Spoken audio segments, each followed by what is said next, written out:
All right, here we go. Betting Weekly Live. Here with you on a very busy Thursday. Mike Carver along with Doug Kezirian getting you ready for all of tonight's action. It is wall-to-wall college hoops with the real heart of championship week here on this Thursday with just about all the heavies are in action.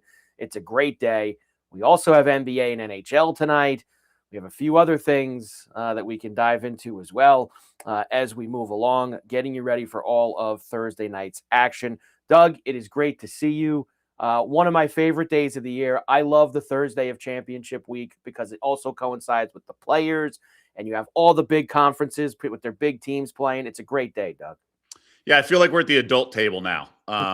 It's we've told the little teams to take a few plays off, sit a few plays out while the adults. Now, I will say there's obviously been some underdogs who've won outright and things like that. Only one buzzer beater, if I'm not mistaken, and that was the big Navy upset when Boston goes down, or Boston took them down. So maybe we're gonna have some more buzzer beaters. We've had some, we almost had one in the Big Ten with Iowa. Yep. That was pretty crazy off the offensive rebound. Buckeyes advance. But yeah, it's great. This is the big boys tonight, tomorrow night. And then the depression starts to kick in, kind of like the second weekend of the NFL playoffs when there's fewer games going and you're like, oh no, the end is near. That's just me, the cynic, the dark person that I am, because we still have March Madness and Selection Sunday. Well, next Thursday and Friday are obviously great as well, which is just you can't get any better than next Thursday and Friday. So we do have a lot to look forward to. Let's go through a couple things that have already happened this afternoon before we start tackling stuff for this evening. And obviously, Doug, the biggest story with all these college basketball games today is Miami of Ohio finally going down. So they lose to UMass in the quarters of the MAC early this morning, 87-83, which makes them, of course, now 31-1 and no automatic bid, as they will now be sweating like a lot of other teams on Sunday when all the suits get ready to put the bracket out. Yeah, it's going to be really interesting to see how it all plays out because they're now kind of in the mode of the other bubble teams, but like big conference. Just everyone's monitoring bid stealers, right? I will say the most important thing, and this is really valuable for if BetRivers puts up some odds, will they make the tournament kind of thing. It's a very soft bubble this year. Yeah, that's what we have to remember. So Auburn's playing right now. They're back and forth with Tennessee, last check. And those types of teams, and it's also the selection committee for the football was very explicit, like the best teams, right? But the selection committee in basketball has always been sort of the most deserving resumes. So I'm going to be very stunned if they don't get in. Now, in the past, we've seen some Ivy League teams go undefeated, but not in non-conference. But they just, those Ivy teams would play like UConn or something. Miami of Ohio doesn't have it on their schedule. Mm-hmm. The question is not whether they're better than some of these teams, because they're not. Like on a neutral, they would lose. My guess, my life depended on, I would take Auburn against them. But that's not what we're arguing. It's the resume, it's the deserving, and I do think the Red Hawks ultimately get in. I do too, and I think you made the biggest point of all, which is these other teams that are allegedly on the bubble, like they're not winning games. Indiana goes home. NC State lost today, but these teams aren't winning. Cal loses right away. Stanford loses right. Like all these teams that are kind of in that area, they'll lose and they're not making runs. So that's going to help them as well. And I think Diego's out of it. I said this to Doug last week too. I firmly believe they will be put in Dayton and they can make a big production out of that. They're going to play somebody in a play-in game Tuesday or Wednesday night. Going to be like a quasi-home game for them too, right, Doug? That'll be another they get to go play in Ohio. Good point. So I could see them making a spectacle out of it. Look, we put them in, but they got to play the play-in. So what is the date? Are the seeds every year the same? There's a couple 16 seed. Like, how does it work? Well, it's always obviously there's always 4 16s that are playing those two, play-ins. And really? Okay. And then the last 4 at-large teams. Some years, 2 of them are 11s if there's an 11 line. Some years there's 10. Some years it depends on what the last 2 at-large slots in the 64 field are, and they kind of seed them to whatever that is. So I would say, like you said, it's such a soft bubble. I mean, it might be 12s. Well, I mean, look, the bubble's getting less soft, right? Like who's right. who are some of the teams that we've seen lose, right? Texas, right? Yeah. That's not that soft, right? These are powerhouse programs. They drive the needle, right? And there's another team I'm blanking on. He was just interviewed. He's like, I'm not don't cry for me. Don't give me pity. Who lost today? I was trying to think. Missouri, maybe? Was it Missouri losing? I guess they were kind of around. NC State, Will Wade, possibly Iowa, today. no. Yeah. Iowa should be in. Yeah. Yeah, You maybe gotta, not. Maybe it you was gotta, Missouri. might have been Maybe it was last Missouri. night. Might have been last night, too, Could have Doug. been Missouri. It's all kind of rolled together at this point. UCF got some offense going. They had 12 points with 5 minutes to go or something. Oh, well, how nice of them. Let me tell you what else. Air Force was saying, hey, look at them. Hey. Don't just make fun of us. They went out the way that we expected them to, Air Force. Another blistering offensive performance from them yesterday out at the Thomas and Mack. Some other things going on that have already happened. Virginia did beat NC State at the ACC today. St. John's beat Providence and covered. You mentioned the Ohio State win over Iowa. Iowa State now 2-for-2 in Kansas City. They beat Texas Tech earlier. Kentucky with a 6-point win over Missouri. Toledo and Bowling Green was a great game after Miami of Ohio. 1-point win for Toledo in that game. Right now, Wisconsin laying the hammer. They're up 13 on Washington with about 10 minutes to go in the game. Miami now up 5 on Louisville, Doug. Here come the Hurricanes in that game at the ACC. That's not good. I have I have Miami. Sorry. Miami. I was because I'm sweating out the last minute in the A10, and I only have one iPad because I'm watching 60 to 57. The Bonnies and George Mason right now. I'm watching Flow Sports Network on my cell phone in front of my laptop. I would take a picture, but I'm out of electronic devices. Seton Hall up 4 on Creighton late in the second half at the Big East in the second game of the day there, and Utah State up on UNLV. Of course, at the Mountain West. I think they're starting double revenge for a team heavily favored. I don't think I've ever seen that, to be honest. The third meeting where the dog has won both of them, and a significant dog. Significant dog, indeed. And Auburn, as you mentioned, they need as many wins as they can get, and they are up. I've got them up 11 with 3 minutes left in the first half against Tennessee. Yeah, Nate Aitman returning for Tennessee. Their offense in the Rick Barnes era has always been a little limited. It happens. We know this drill, but the defense is there. But, Gillespie's really solid point guard, and Amon's, he's a top 10 pick if he comes out, assuming he will as a freshman. Right. You just think there's a little bit of an adjustment period. That's the, concern or the stuff you have to, the hoop you have to jump through. But all in all, huge response from Auburn. And look, you can't just look at their record. They're in the SEC. It's a deep conference, but they've had one win, I believe, since the beginning of February. With that being said, all the losses have been totally justifiable. So it's an atypical, much like Miami of Ohio is atypical because undefeated and all that with the resume. You also have a unique situation with the Tigers. You certainly do going forward. So that's everything that's kind of happening now and this afternoon. We're keeping our eyes there. Let's get to everything that is going to happen for the rest of the day. We'll start in the Big Ten. Let's go there first, where Northwestern has gotten on a little roll here in Chicago. They've won the last 2 nights, including beating Indiana last night.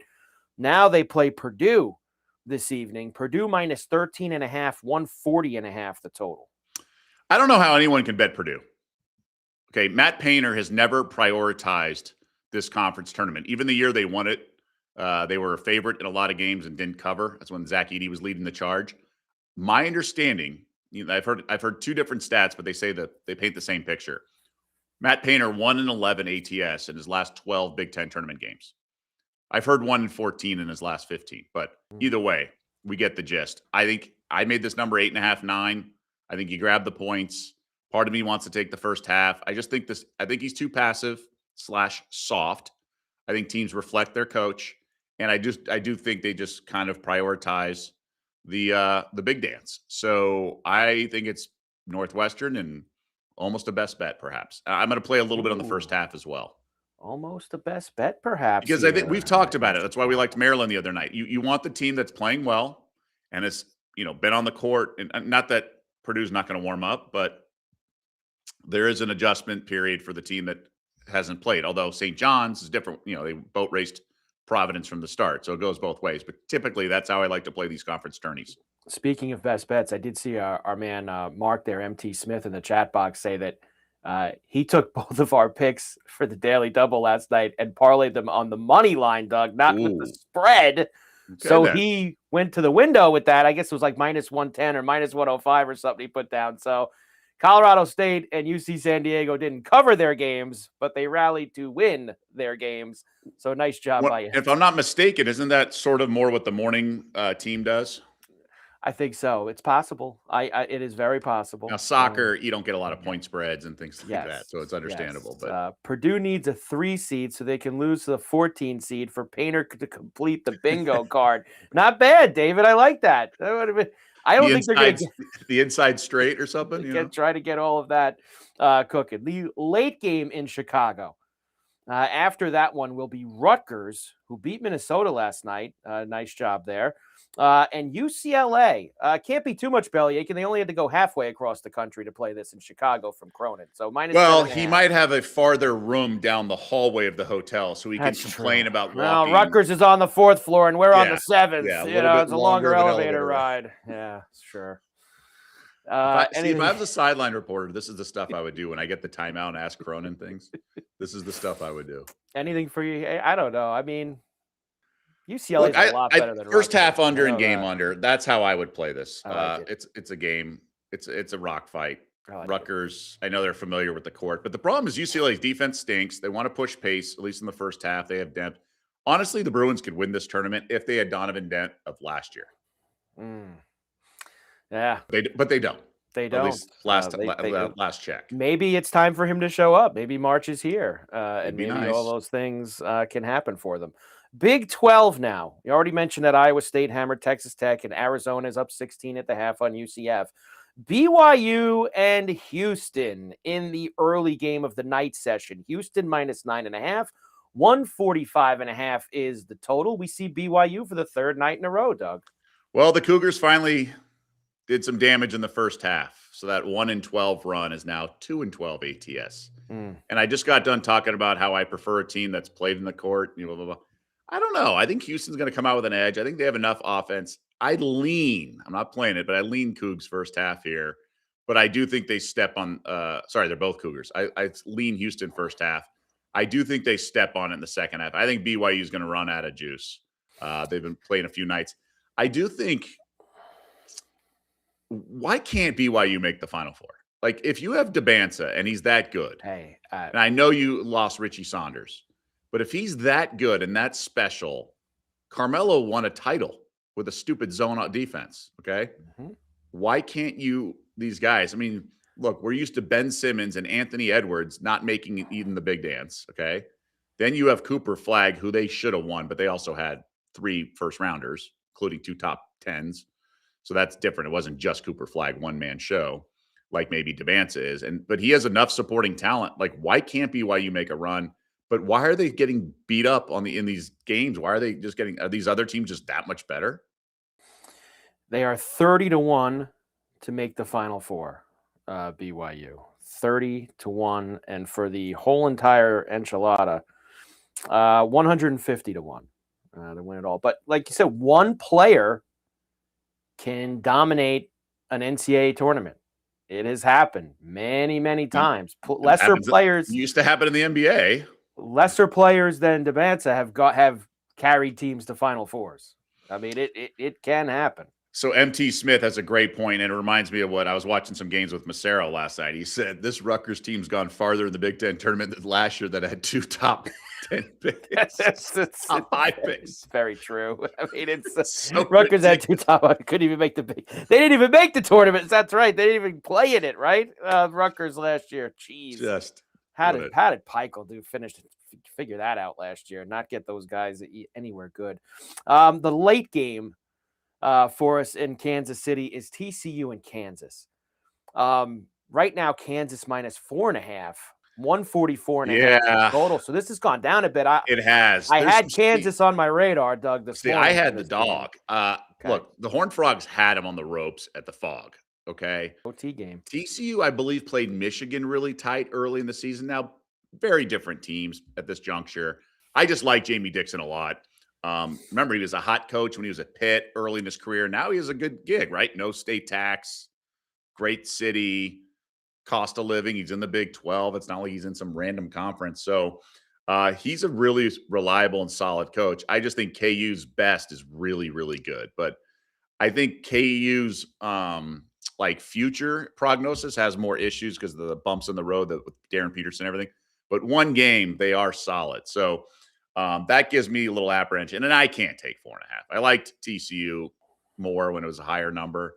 I thought about first half, but I'm kind of with you on this one. I want to back the Jayhawks more than I want to fade them.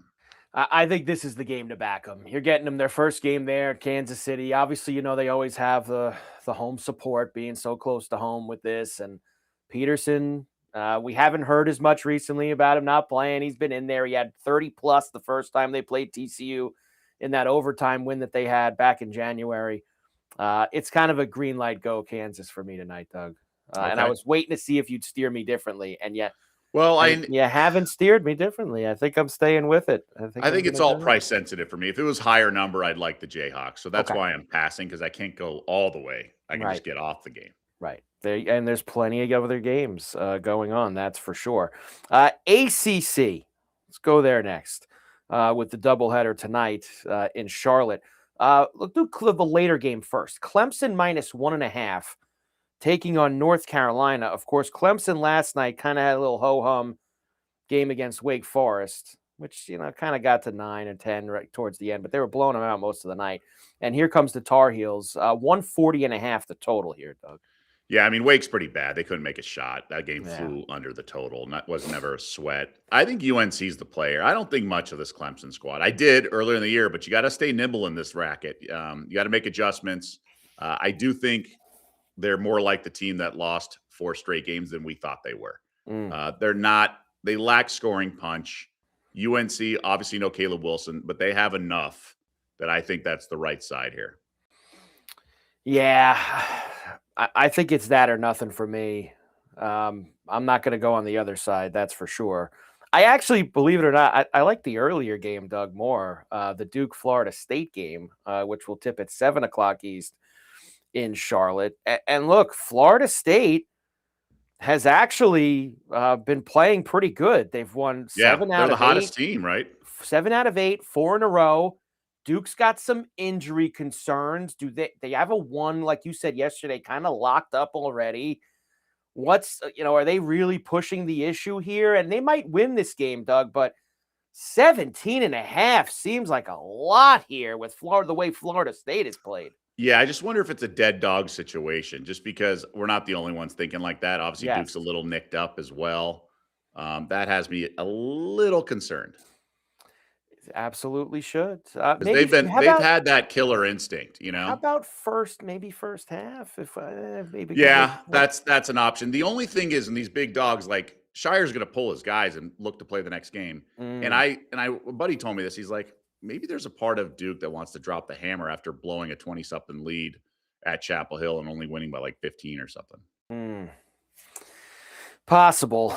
Very, very possible. It's 9.5 the first half tonight with Florida State here against Duke. Can they hang around for a half with the Dukies there in Charlotte? SEC now. Let's go there for their night session as we watch Auburn here currently up. Ole Miss and Georgia is the first game of the night in Nashville. Georgia minus 5.5. Doug, spot on with Ole Miss last night against Texas. Pathetic effort by the Longhorns. Pathetic effort. And now Ole Miss gets to play a second night for Beard, and they're getting 5.5, 156.5 the total. Yeah, some of these teams are one and done. Ole Miss meet Arizona State, right? Like, just thanks for showing up. You made your point. Now go get lost. Go away. And we know I don't like this Georgia squad. Okay. No. But I think this is a team they should spank. By the way, former Ole Miss point guard Padula or something got some run last night in the Clippers game. He was at a headband, this white guy running around. I'm like, who is this guy? We had to look up the 00. So that was a fun thing after the Clippers scored 153. But I like Georgia here. They push the pace, they run. I don't think Ole Miss is polished enough either offensively or defensively to make the Bulldogs pay for what they lack when that's rebounding and discipline. I think their Ole Miss is dumb enough to get in a helter-skelter game with Georgia, kind of like Alabama did off the big comeback win at Tennessee. I think Georgia just rolls them here in like by 12 to 15. It's Georgia. I kind of like the over too because these Georgia games, you've brought this up a lot. They get, and I don't think that I think Ole Miss, like you said, is stupid enough to play their game. I feel like tonight, and they're running up and down with Georgia all night long. The game, they're not buttoned up. The game could have like a 90 to 75 type of feel to it this evening, the way that Georgia likes to play it. The later game, Oklahoma, off a win against South Carolina last night, will play Texas A&M. A&M minus 2.5, 159.5 the total. Ooh, it's high, but it's an OU game. I like the Sooners. I think Porter Moser saved his job, even though it was basically done. I mean, who are you going to get to replace him? You have to eat the money. I think he's got this team playing so well. Both teams are interesting, but I would take Oklahoma here. I just think it's recent form. We talk about the golf so much, recent form matters, I think, in this situation. And they were on a 1-7 start or whatever it was, but a couple of those losses were heartbreaking. So, if you just move around some wins and losses on the schedule in the same record, the Sooners team would have a better profile. Now, I hated the late game execution in the Red River rivalry on Saturday, burned me on a second half under, and it was stupid, but it happens. I think OU is the right side. OU tonight. It does seem a little low there. It does seem like the number says Should OU. Be a pick 'em or something, right? Yeah, kind of in that area for me. Big East tonight at the Garden. I added this after watching St. John's for a couple reasons, Doug. Now, look, I thought there was going to be a little push from UConn maybe anyway after losing to Marquette on Saturday, and Hurley's going to come out being very upset. And then I watched St. John's just destroy Providence in the first half of this game. And maybe this is more a first half. Maybe we should play with UConn tonight. Because I watched the first half with St. John's. I go, they mean business. UConn's going to mean business. We want this game again round 3 on Saturday night. I think that this could be a smash job for UConn tonight. I'm kind of out on the Huskies. They are the Minnesota Timberwolves of the college basketball. They're just so unreliable. They play down to their opponent. They'll play up to their opponent. I understand Hurley's covered 14 straight tournament games. Big conference, big dance, that is. Ooh. But I just think those teams didn't lose to like Creighton as a 17.5 point favorite. That loss to Marquette was inexcusable last week, just given you were in March, already. So I'm in no rush to think UConn's going to show up. They might. I'm not betting against them. Don't get me wrong. I'm not running to the window to bet against them. I just think something's a little off. Like, inconsistent teams concern me. Sure, we get enamored with the brand name, the coaching pedigree, and the ceiling of this UConn team. We love that. And that's why they're the Timberwolves. They're ceiling. They go into OKC and win. Recently they went to Denver and won wire to wire on a Sunday. But then they also lose by 40 to the Lakers and Clippers. So I can't take this UConn team 100% seriously. They're not a 1 seed. I think Florida's, those 3 big ones, and then Florida, those are the 4 best teams. Hurley's got us, but Marquette, I mean, if he doesn't get ejected, the guy misses the free throw, they have a shot. What's he getting tossed for? I agree. And I think that you're right about how the seeds are going to play out. And if UConn does beat St. John's Saturday night, I think they'll be the 2 with Florida. They'll be like kind of that 5 seed, and they're going to be the team that goes, they're going to avoid the heavy 3 and get Florida in their region as the 2. I would feel that would be fair, but you never know with the committee without. But the number 1 overall seed can't be in the same region as the 5, the 5th overall seed. So so UConn might have to go out west or something if Duke's the 1 seed in the East. Okay. The night game, by the way, is Georgetown and Villanova.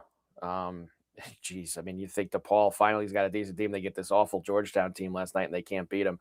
6.5 for Villanova tonight, 140.5. I really don't. I have no interest in this game, Doug. I'm not going to lie to you. Georgetown. So I actually grew up a Georgetown fan. So I was 4 years old when my oldest brother went to Georgetown. So and I rooted for the Hoyas. And I've always pulled for them. I like to see the old Allen Iverson uniforms out. More like the Othello Harrington uniforms were out last night. I think Nova can cover this. There's no way I would take the Hoyas in the points. There you go. Big East in New York City. Next stop, Vegas. Mountain West for us. Now, Utah State is up 15 with about 15 minutes to go in the game against UNLV. What about the comeback kids, those running Rebels? They've been captain comebacks in a lot of games. Well, then they better get moving, Doug. They better get moving for us. So we have 3 more games in Vegas. Let's do the late one first since we've got that one up there. It says 11:30 or probably later than that. San Jose State. Give me the Spartans. First of all, they have a thin roster, so you don't want to get into a track meet. You know, they can fade in the second half. This Mountain West is a joke. Now you can say there's parity and all 5 teams are good. I don't think so. I think all of them are mediocre. Utah State we think is a shoo-in, and if they don't win the conference tourney, then they'll have a 2-bid lead. But otherwise, the Aggies are going to be the only team from the Mountain West. This New Mexico team has one good player, and they're a bunch of phonies and a bunch of doofuses running around. San Jose State had a lot of injuries. Then they started to get healthy. Garland, their stud guard, came back. First half, Sparty all the way. First half. So first half for San Jose State tonight. Tim Miles is their coach. He's an excellent coach. Remember, he was at Colorado State, then left, and then he's back in the conference. He's an excellent coach. They were just shorthanded. They were a mash unit, and that's why they only beat Air Force by like 10 or something. They're at full strength in a first half. They can hang 8.5 is a lot. This Lobos team lost like 5 games at the Pit this year. Previous teams like never lost the Pit. And they lost multiple games. So this conference has just been so unpredictable. We remember we're taking CSU 25-1 or whatever to win the conference tourney. I think you have to grab the points. Yes, Utah State's tearing UNLV a new one, but that's because they lost both games in the regular season. It was just a team that was going to be super motivated. I'm fading Utah State in the next round, first half.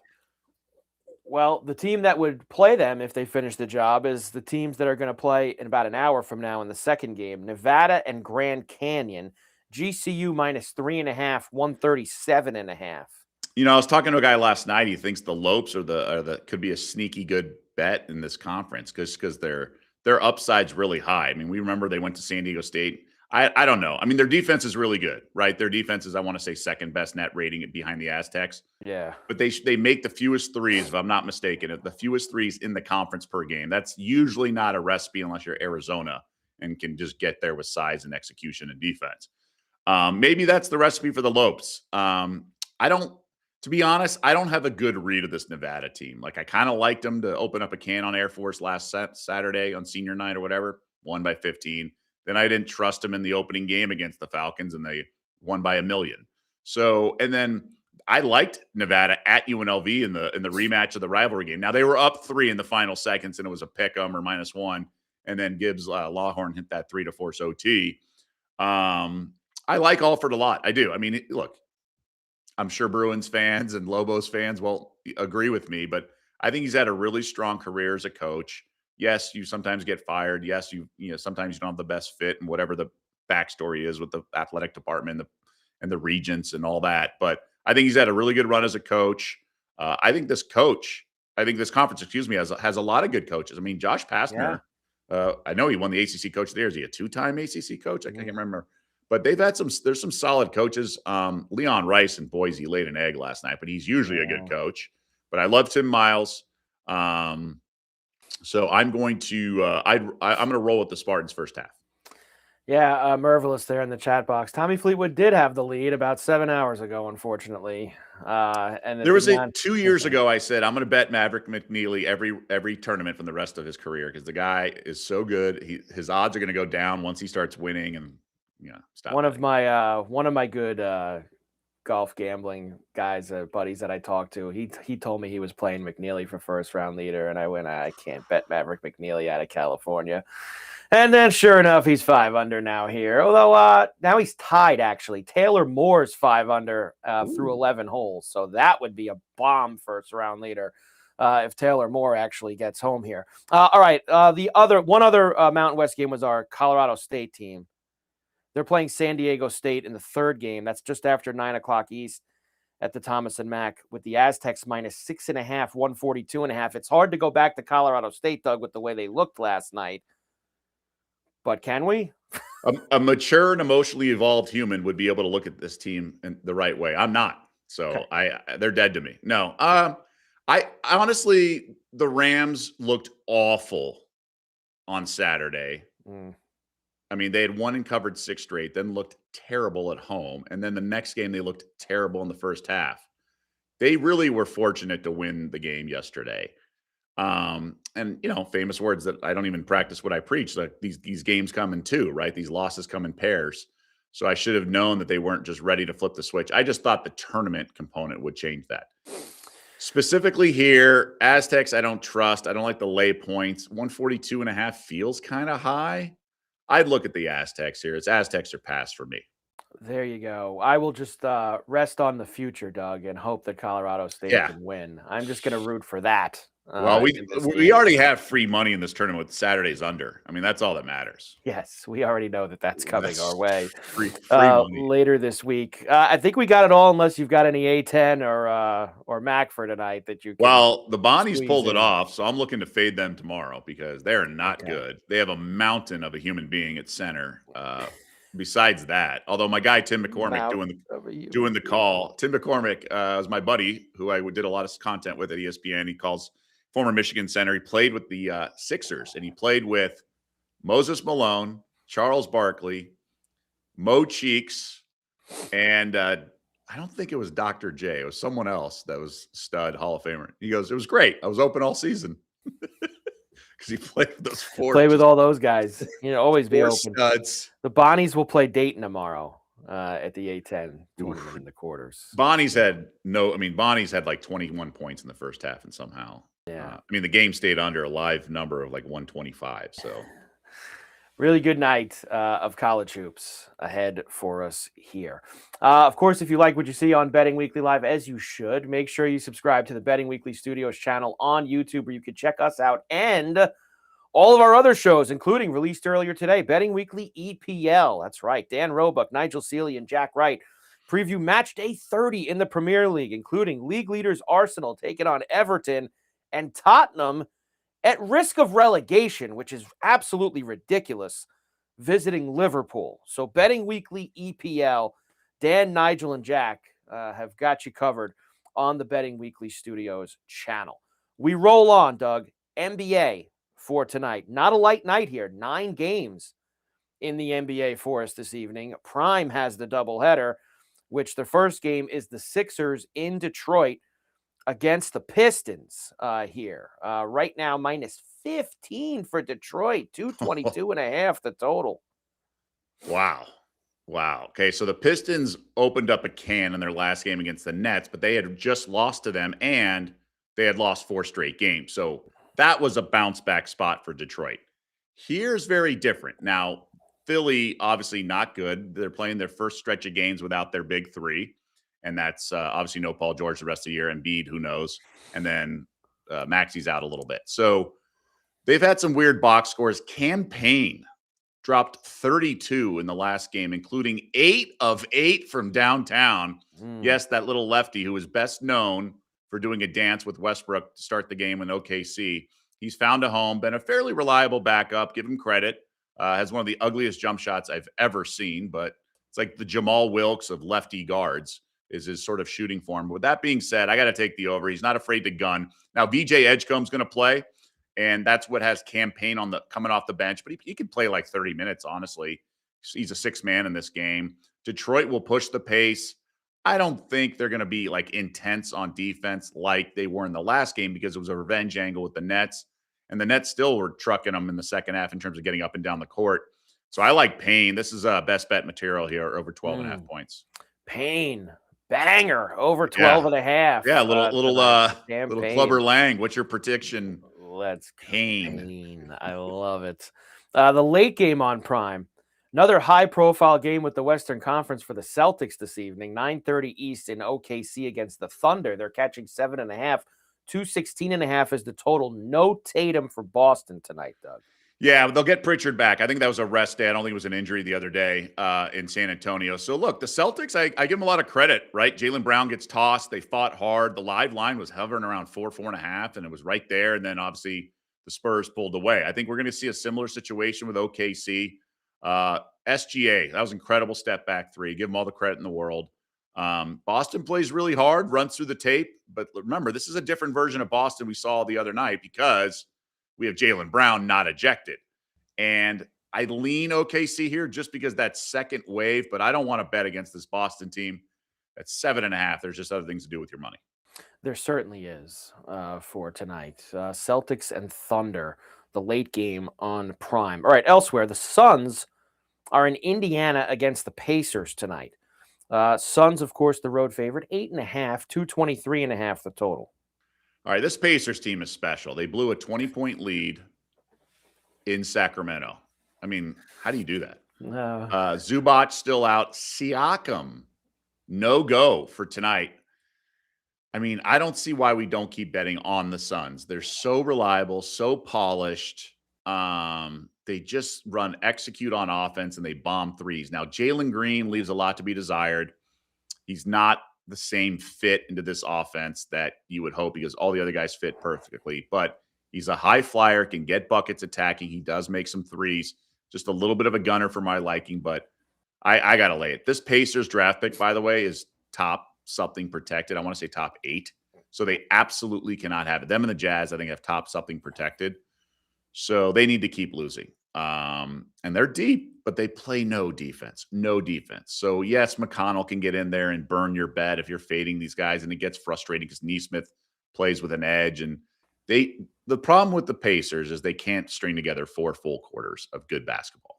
They go through 3-minute stretches at some point without scoring, stuff like that. So I think it's Suns in a blowout. I do. It's not this will be like the Bucks game, but Bucks, remember, shot lights out the other night and still lost by double digits. Now, because you brought this up, and I remember this from the trade deadline, we talked about it. This Pacer pick has one of the really strangest protections ever. It is protected 1 through 4, and then it is protected 10 through beyond. So 5, 6, 7, 8, 9, they give the pickup. So what that means, Doug, as you know, the top 3 all have the most ping pong balls, as you know, for the lottery. But if, let's say, they were in that mix of top 3, if, 2 teams jump up, right, then they're done. Push them out, they're going to get pushed back to 5. So they have the worst record in the league at 15-50. That's a great point. I knew there was something funny, and I knew it wasn't the same as Utah. Utah's top 8, clean. Right. Top 8. You're clean, right. Top 8. Pacers have to lose this. Suns are the strong. They got to lose and make sure 2 teams don't jump them in the lottery. Well, yeah, there's only so much you can do, but you got to give yourself the best chance. You got to give yourself the best chance. Why would you do that to yourself and give yourself that kind of a... What trade was it? Was it the Zubac deal? I think it was, wasn't it? Was it that one? No, they wouldn't give up that for Zubac, because they gave up Matherin. What was the other deal that they made another deal also along the way? Doug will know the deal as soon as he sees it there for them. Which trade was it, Doug, that they gave up that? I have to go and look. No, it's the Clippers. It says here the Clippers. The Clippers receive the pick if it lands 5 through 9. And they got Matherin? That's correct. Hey, that's the Indiana front office at work for you. You get Zubac in exchange for like Acuff? I mean, come on. Possible. It's a good draft this year. It's a really good draft. You could have. Let's go to the Heat now because we got to talk about this. The Heat are home for the Bucks. Heat minus 6.5, 234.5 is the total. And this is off the Bam 83-point game the other night against the Wizards. His number's 22.5. Now, do you think that people, Doug, and I'm talking, obviously every day, casual bettors, they get to go and hammer Bam's over tonight because he scored 83 points? No, I think if he were more famous and there wasn't Champ Week going on, maybe. I think if it was like a lot of distractions, if it was SGA or something like that, a lot of distractions. If it was Luka or Harden, maybe. Most people have already forgotten that he scored 83 points 2 nights ago. I know. I love how people just assume like, oh, you guys are just Kobe lovers. It's like, would no, they, we saw the people throwing the free throw at the rim trying to get an offensive would rebound. they try to force feed him a little more to back it up? Obviously, he can't score 80 again, but maybe 30 plus just to force feed him, just to Well, or has he got a validate hot, his he's got a usage. hot hand. I think two factors here. The other night he was 23.5. Tonight he's 22.5. I think that's because Tyler Hero is expected to return. So, Okay. because remember, 4 of the top 6 guys were out. 3 starters and Kalel Ware off the bench. And Hero's going to need to eat. And this is a big spread. So there's a chance he doesn't play at all in the fourth quarter unless he's chasing a record. So I would bet under because Bam, I mean, he did shoot 7 of 22 from 3. He shot under 50% from the field. He's not a volume scorer. He's an excellent, excellent player, but just pure scoring is not his strength. I would bet under if I had to. Bam and the Heat tonight, taking on the Bucks at home. I like the Heat. I think the Bucks stink. Now, the problem with this is, are they going to lose out? I always say this when the Kings had lost like 11 straight. Are they going to lose every game the rest of the year? Now, we are about a week or two away where that could happen. So there are going to be teams who want to lose out the rest of the season, like the Pacers, frankly. I think the Bucks played pretty darn hard. The Suns just had an answer in every game. Now the Bucks were at home, and I wonder if Giannis is getting frustrated and things like that. I just think it's a big number. And the Heat, I mean, look, they're down guys, right? Like there's no Norm Powell, no Andrew Wiggins.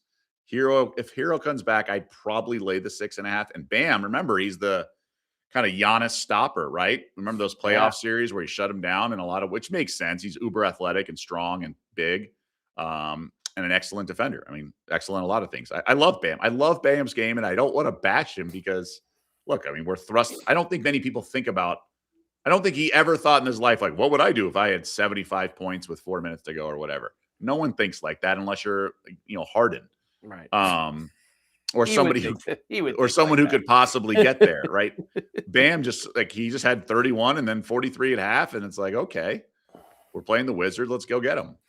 So I think he's just his natural tendency of passing and playing D, and I don't think they're going to be lining up 22 3-pointers tonight. Now, speaking of the Wizards, I thought about this morning, and then I figured, probably not. Would the Wizards, after the way they've been dragged around here for the last 48 hours, could they maybe come out with a little bit of purpose? But then I thought about it because they're getting 14 points against the Magic, and then I was like, yeah, but they suck, so I don't think that they can. They probably won't. Great minds think alike. I was wondering, I was like, is this a Wizards first quarter bet opportunity?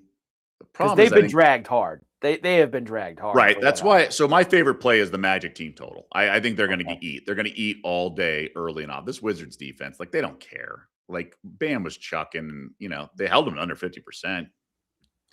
I just don't think they care. Yeah, that's probably it. That's why I got off it fairly quickly. I said, yeah, but it's the Wizards. They just stink. Nuggets and Spurs. Big game tonight with these two getting together. Spurs right now. Let me bring up the Spurs. There it is, 4.5 and 239 for this evening. I did see that Wemby was game time. Ooh, right? That changes everything. It says game time decision ankle for Wemby. That's got futures, ramifications. He can't miss too many more games. Right. So he's played 51 games. And I believe he's played enough minutes in those. It's not like he could just run out for like a minute. The Spurs as a team have played 65. So he's missed 14. He can miss 3 more. 17 games left then, including tonight. 17 games he's got. We shall see. But Spurs minus 4.5 right now with a big total. Very big total.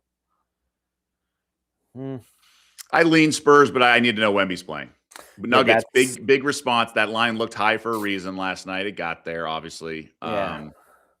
No, that's must-have information for Wemby later on this evening. I'd say he's the most valuable to the point spread. I can probably do it. I'm going to probably talk to some odds makers about that because SGA is obviously very good, but the Thunder are so good. 3 other games that I'll quickly go through if you have any interest. Brooklyn's catching 15.5 in Atlanta tonight with a 226. So this Hawks team, I don't really understand why they're so good, but they are. Now I do because they have McCollum, and then they have the 2 studs that play defense, and then they have Alexander Walker. I don't love Okongwu, but he's okay.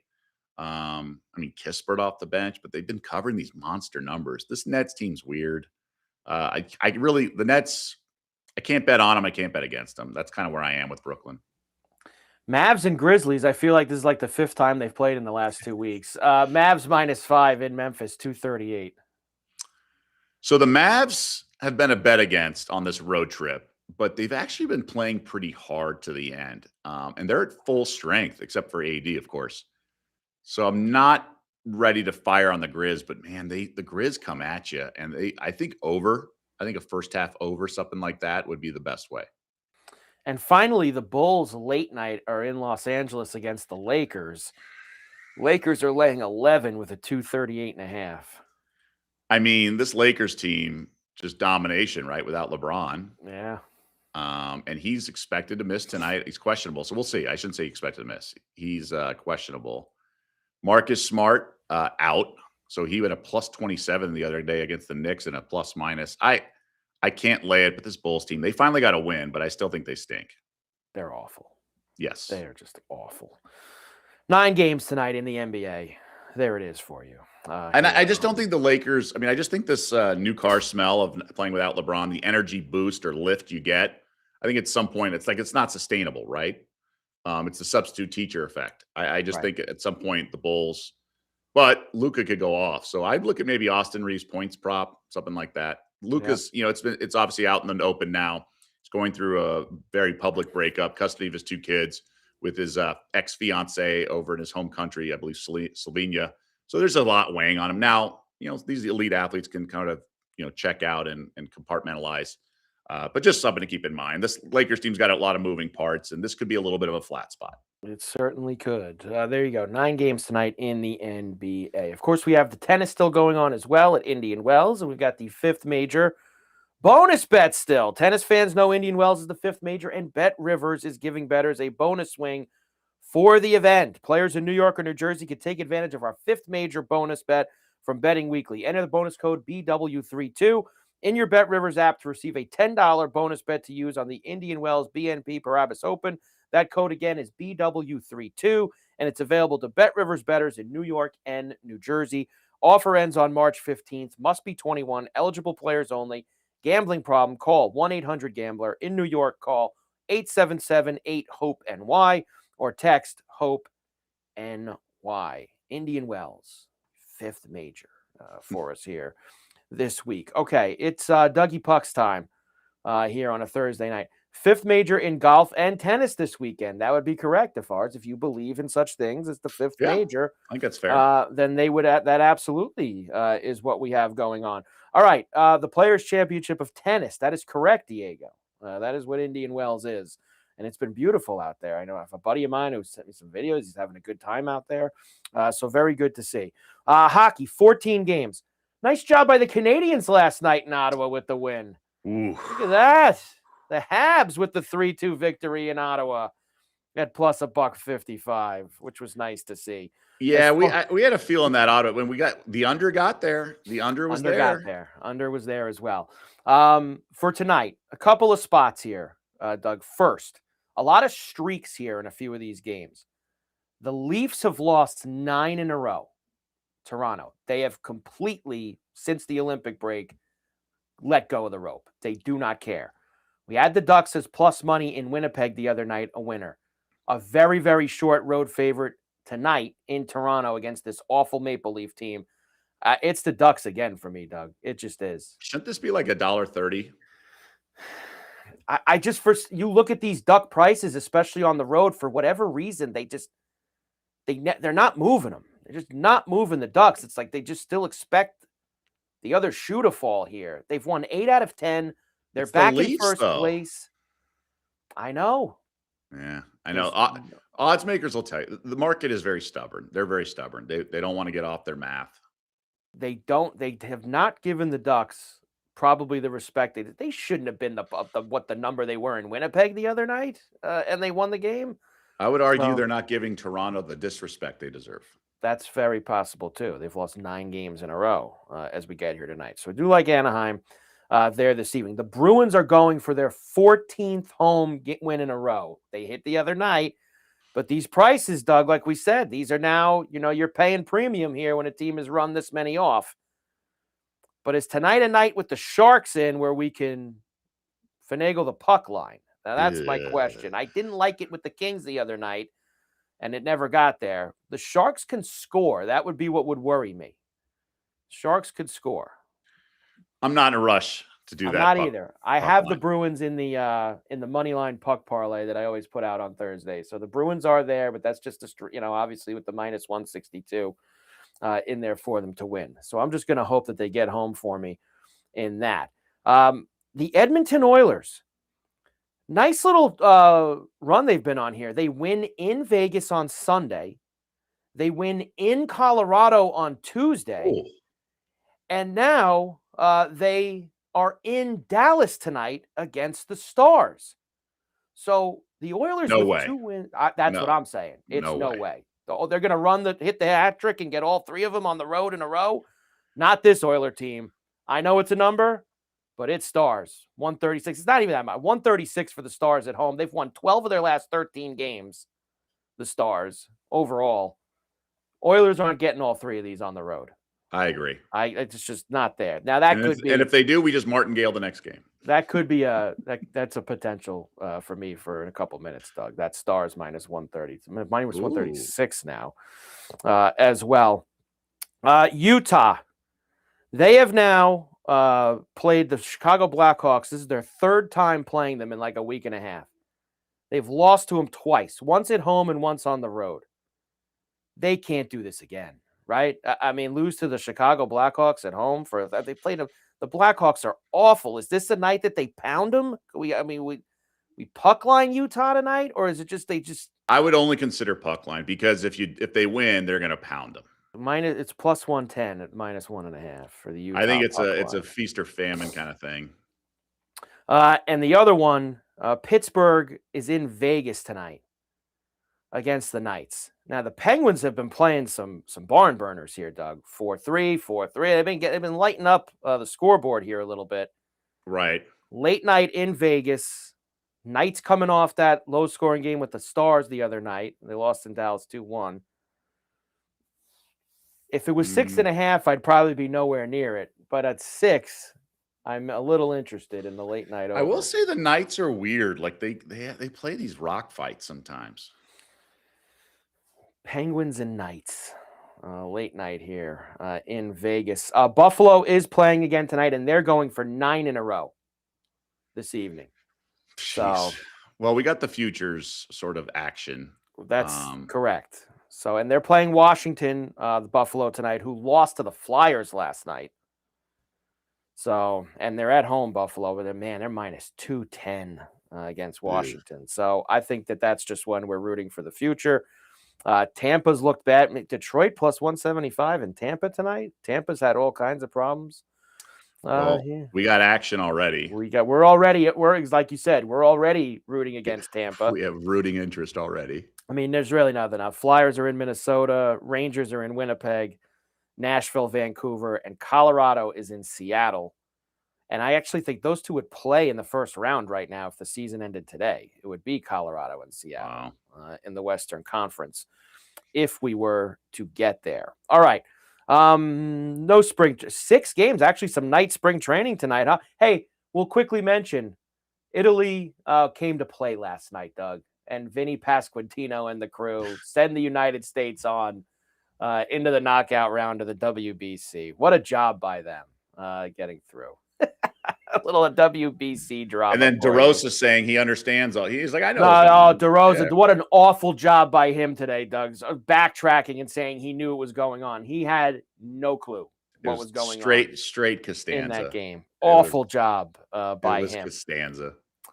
Anything for fight night? You don't have to have anything for fight night, but I could ask. I have to at least ask. Maybe I'll throw something out there tomorrow. Maybe a lot of moving parts right now. A lot of moving parts, indeed, for us there. All right, let's get to the best bet and the daily double for tonight. I am going with Dallas. I do not believe that this Edmonton Oilers team is going to win 3 in a row on the road in Vegas, Colorado, and Dallas. I just can't. And it's not like Dallas, they've won 12 out of 13 overall. So they're rolling as well right now. So I am taking Dallas. A little juicy tonight for me, but that's okay. Minus 136 for the Stars. Money line tonight against Edmonton. You are a veteran better because that is a classic, like old school better tactic. Like fade the team that's coming in, winning a hot. Like a lot of. I would maybe I shouldn't say the masses because it's not a huge sport and everything, but Mhm. I bet you a lot of square money is going to be on the Oilers there. I would bet that there probably is. What do you have for me? Clubber Lang, my prediction: campaign over 12.5 points. Look, it's not fun to bet a guy off the bench to score points, but he's going to gun. He's coming off. Now, I just talked about the veteran in you fades the team that's coming in hot. So the veteran would be betting Bam under or campaign under. Now, the key is, and this is really important, we don't need him to score 32 points again. Okay. We just need 13 because conventional wisdom be like, oh, I'm going to go against. He made all 8 threes in the last game. Fine. If he's 2 of 6, that's fine. 2 of 7, that's fine. We just need 13 points in a game that's a high total. Every game he plays, he's gonna have more and more confidence. He's a little bit of a gunner. He can get to the paint, make a floater. So I understand regression. I understand the concept, but we don't need him to score 32 again. We just need him to score 13. Well, let's get it then. Pain tonight for the Sixers, over 12.5 points in the Stars money line, plus 217. That's all right. I'll take that. Forget our second one of the week. Let's Great. go here. We already got one daily double this week. Let's go get ourselves another one. Me and Doug avoiding the landmines of conference tournament week. It's tonight all across the board. We learned our lesson last We night. are avoiding the landmines of that. I've been shooting espresso all day in honor. DeFar's there for us. It's not a lie if you believe it. And yes, that is exactly what Mark DeRosa is going with. We will talk about that game tomorrow, USA and Canada, knockout round for the WBC. But tonight we focus on the Stars and campaign, over 12.5 points for us there. Doug, great job as always. We're back tomorrow. Really a enormous Friday when you think about it, because we have a lot of semifinals and more quarters in these conference tournaments tomorrow night. We have got the WBC, the NBA, the NHL, maybe a little players ad for the weekend tomorrow too, Doug. We'll see if we can find somebody through 2 rounds that we can jump on for the weekend. Now the sun is shining and it looks beautiful at TPC Sawgrass after all the miserable rain this afternoon. But we will see you back here tomorrow, 4 p.m. East, 1 p.m. Pacific, for a big Friday Betting Weekly live. Of course, follow the Betting Weekly Studios channel on YouTube. Mike Carver, Doug Kezirian, have a great night. Enjoy all the games, and we will see you back here tomorrow.